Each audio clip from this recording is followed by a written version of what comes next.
जय श्री कृष्णा, जय राधे राधे। समयंतक मणि की कथा। जाम्बवती और सत्यभामा के साथ श्री कृष्ण का विवाह। श्री सुखदेव जी कहते हैं, ए परीक्षित, सत्राजित ने श्री कृष्ण को झूठा कलंक लगाया था। फिर उस अपराध का मार्जन करने के लिए उसने स्वयं समयंतक मणि सहित अपनी कन्या सत्यभामा भगवान श्री कृष्ण को सौंप दी। तो राजा परीक्षित ने पूछा, है भगवान, सत्राजित ने भगवान श्री कृष्ण का क्या अपराध किया था? उसे समयंतक मणि कहाँ से मिली थी सत्राजित को, और उसने अपनी कन्या उन्हें क्यों दी? तो श्री सुखदेव जी ने कहा, परीक्षित ध्यान से सुनो, सत्राजित भगवान सूर्य का बहुत बड़ा भक्त था। वे उसकी भक्ति से प्रसन्न होकर के उसके बहुत बड़े मित्र बन गए थे। सूर्य भगवान ने ही प्रसन्न होकर के बड़े प्रेम से उसे समयंतक मणि दे दी थी। सत्राजित उस मणि को गले में धारण करके ऐसा चमकने लगा था कि मानो वही दूसरा सूर्य हो, वह स्वयं सूर्य ही हो, ऐसा लगता था। परीक्षित, जब सत्राजित द्वारिका में आया तब अत्यंत तेजस्विता के कारण लोग उसे न पहचान सके। दूर से ही उसे देख करके लोगों की आंखें उसके तेज से चौंधियां गई और लोगों ने समझा कि कदाचित स्वयं भगवान सूर्य ही आ रहे हैं। उन लोगों ने भगवान के पास आकर के उन्हें इस बात की सूचना दी और उस समय भगवान श्री कृष्ण चौसर सार खेल रहे थे। चौसर लोगों ने कहा, शंख चक्र गदाधारी नारायण, कमल नयन दामोदर, यदुवंश शिरोमणि, हे गोविंद, हे गोविंद, आपको नमस्कार है, नमस्कार है आपको, हे जगदीश्वर। देखिए, अपनी चमकीली किरणों से लोगों के नेत्रों को चौंधियाते हुए प्रचंड रश्मि भगवान सूर्य आपके दर्शन के लिए आ रहे हैं। खेलते खेलते ये कहा, प्रभु, सभी श्रेष्ठ देवता त्रिलोकी में आपकी प्राप्ति का मार्ग ढूंढते रहते हैं, किंतु उसे पाते नहीं। आज आपको यदुवंश में छिपा हुआ जान करके स्वयं सूर्य नारायण आपका दर्शन करने के लिए आ रहे हैं। सुखदेव जी कहते हैं, परीक्षित,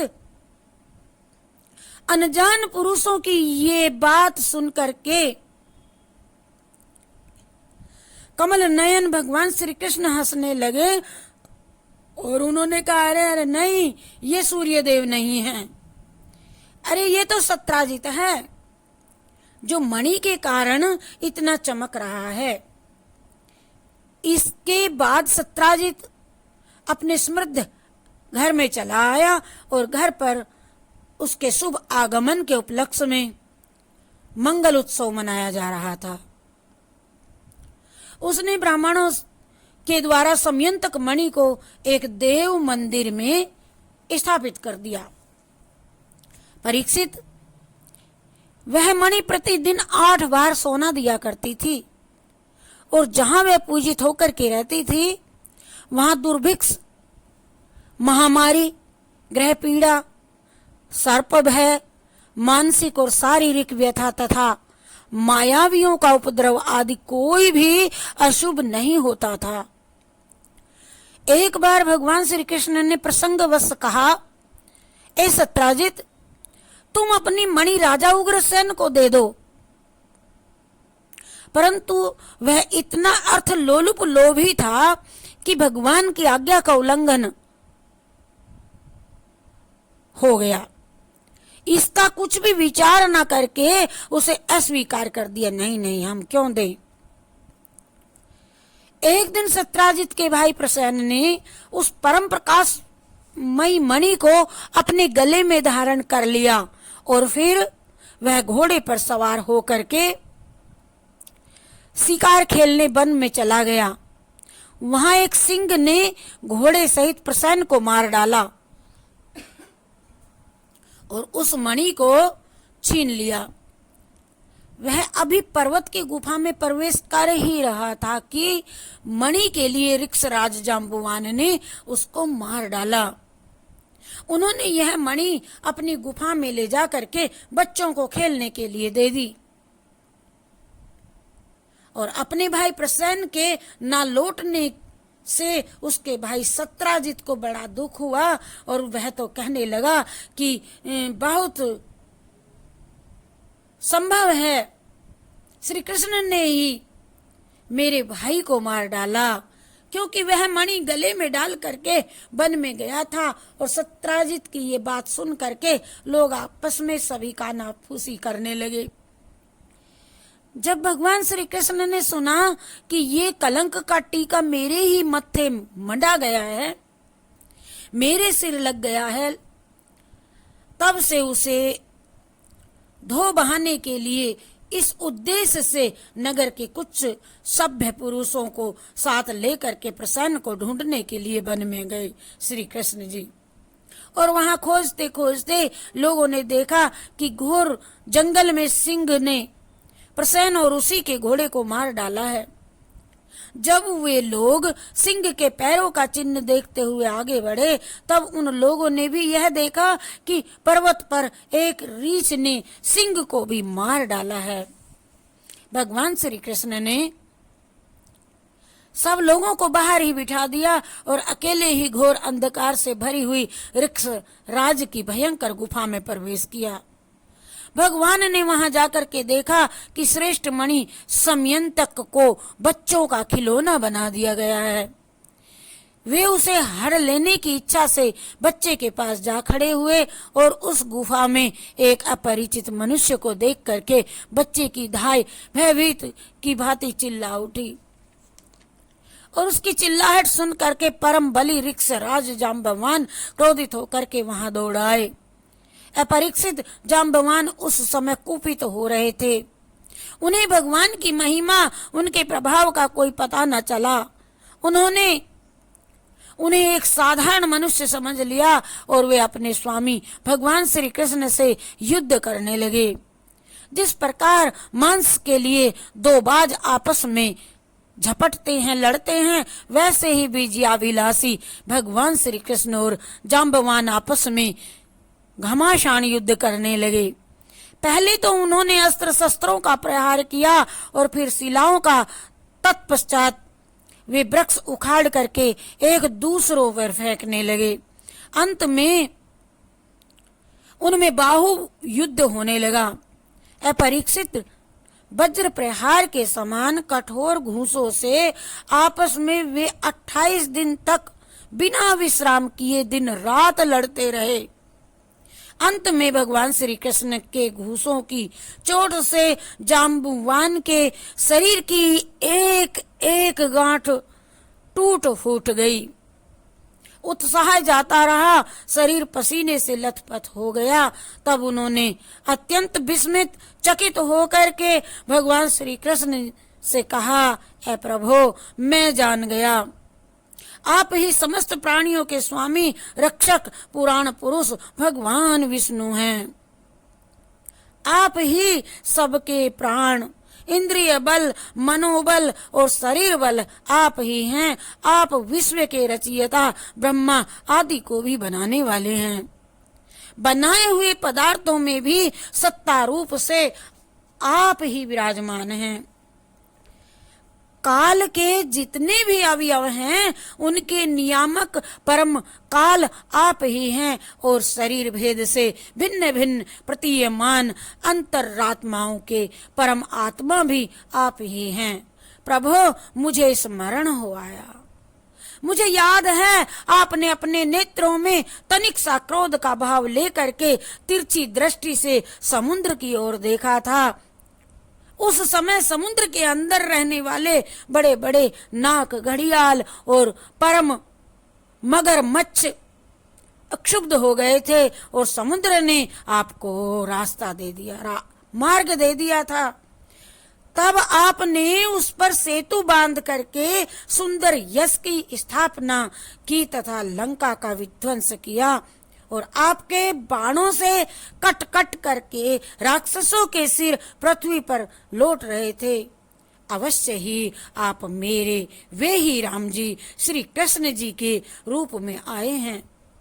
परीक्षित, जब ऋक्षराज जाम्बुवान ने भगवान को पहचान लिया और तब कमल नयन श्री कृष्ण ने अपने परम कल्याणकारी शीतल कर कमल को उसके शरीर पर फेर दिया और फिर अहेतु की कृपा से भर करके प्रेम गंभीर वाणी से अपने भक्त जाम्बवान जी से कहा, ऋक्षराज, हम मणि के लिए ही तुम्हारी इस गुफा में आए हैं और इस मणि के द्वारा मैं अपने पर झूठे लगाए हुए कलंक को मिटाना चाहता हूं।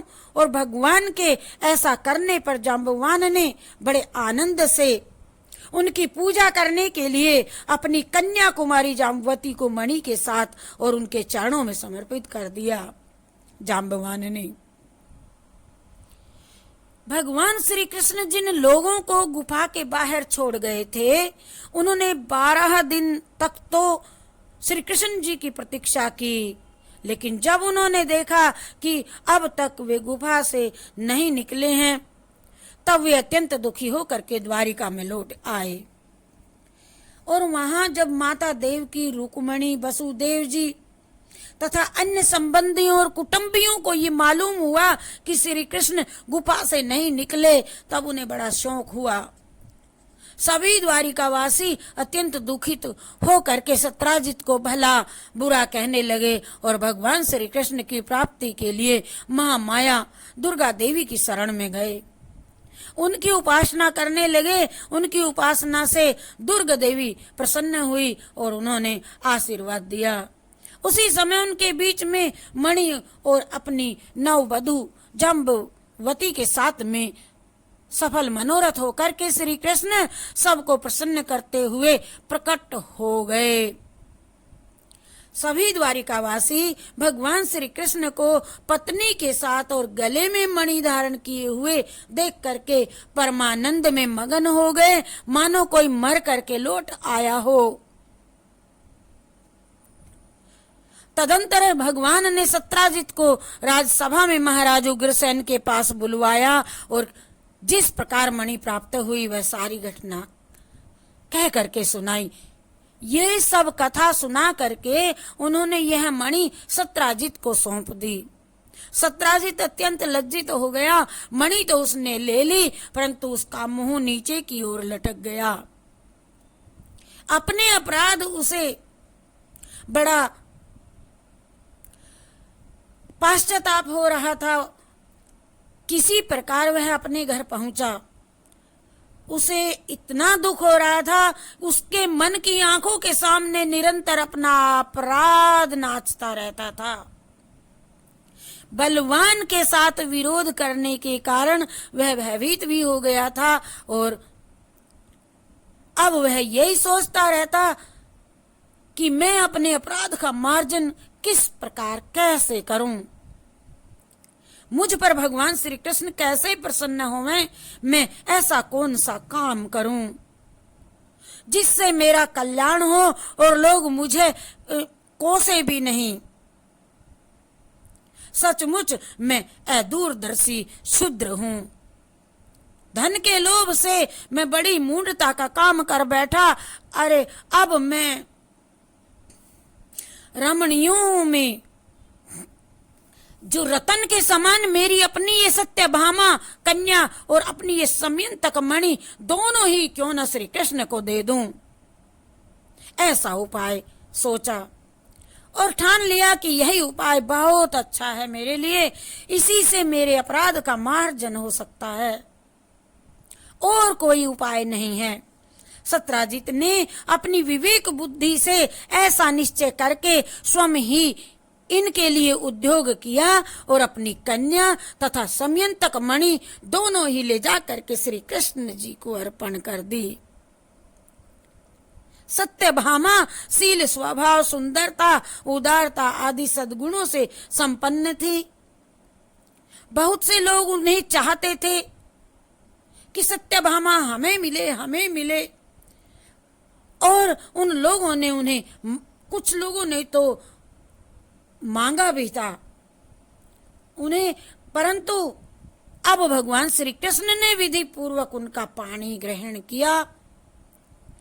परीक्षित, श्री कृष्ण भगवान सत्राजित से कहा कि हम समयंतक मणि नहीं लेंगे। श्री कृष्ण जी ने मना कर दिया, आप सूर्य भगवान के भक्त हैं, इसीलिए यह तो केवल आप ही के पास रहे, हम तो केवल उसके फल के अर्थात उसके निकले हुए सोने के अधिकारी हैं, अर्थात गौ लोक में भेज दें, वही आप हमें दे दिया करें, इसका जो 8 भार सोना है हम नहीं। और यह समयंतक हरण सत धनवा का उद्धार हुआ और अक्रूर जी को फिर से द्वारिका बुलाया गया, अर्थात मार्जन हुआ। कथा बहुत बड़ी है लेकिन नहीं आ पाएगी। हरि शरणम हरि, पूर्ण हो गई। हरि शरणम हरि शरणम हरि शरणम हरि शरणम हरि शरणम हरि शरणम हरि शरणम हरि शरणम हरि शरणम हरि शरणम हरि शरणम। चौथ का कलंक चंद्रमा देखने से, यह कथा सुनने से दोष नहीं रहता। जय श्री कृष्ण, जय राधे राधे।